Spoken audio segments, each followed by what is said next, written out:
Bonjour, donc excusez-moi, je m'appelle Nathanaël Jean-François. En fait, j'habite pas loin, j'ai eu une invitation. Ne vous excusez pas, posez une question. Écoutez, on verra par la suite si le ton reste pareil, mais je le souhaite. Donc j'ai reçu dans ma boîte aux lettres une invitation personnelle, manuscrite, pour venir ce soir. Bon, j'avais pas l'intention de venir, monsieur Dupont-Aignan.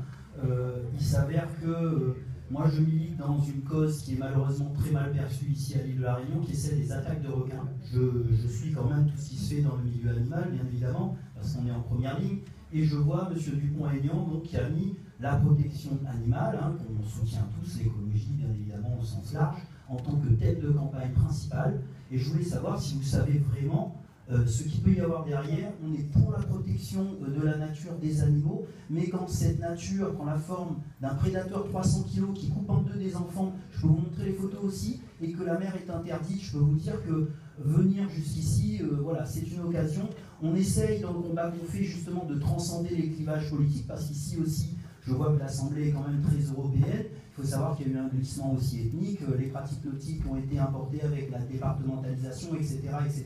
Donc, requin, il mange rien aux oreilles et tout le petit pointi qui fait rire beaucoup de monde, malheureusement. Mais c'est notre quotidien. Et il y a un gros problème ici aussi qui nous concerne. Donc, j'aimerais que vous en ayez conscience et que vous fassiez remonter ça au plus haut niveau, parce que ici on meurt dans la mer, on est le seul département français où on n'a pas le droit de mettre un doigt de pied dans l'eau, d'accord? Ça bafoue les principes d'égalité, de justice et de liberté, et ça fait 3 ans et demi et il n'y a aucune solution. Pourquoi? Parce que l'écologie, telle qu'on la présente, telle qu'elle est populiste et électoralement bénéfique, eh ben, elle protège, voilà, et puis on est un petit caillou perdu, enfin voilà, merci. Moi, je vous le dis, un candidat à l'élection présidentielle, c'est quelqu'un qui a une vision de son pays, une idée du cap à atteindre, une philosophie de l'action politique, une équipe, des mesures. Mais en revanche, c'est pas tout sur tout. J'avoue très clairement, monsieur, que ça m'intéresse de vous voir pour écouter.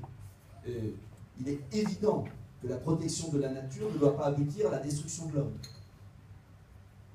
Et c'est exactement le problème qu'on a dans une certaine mesure.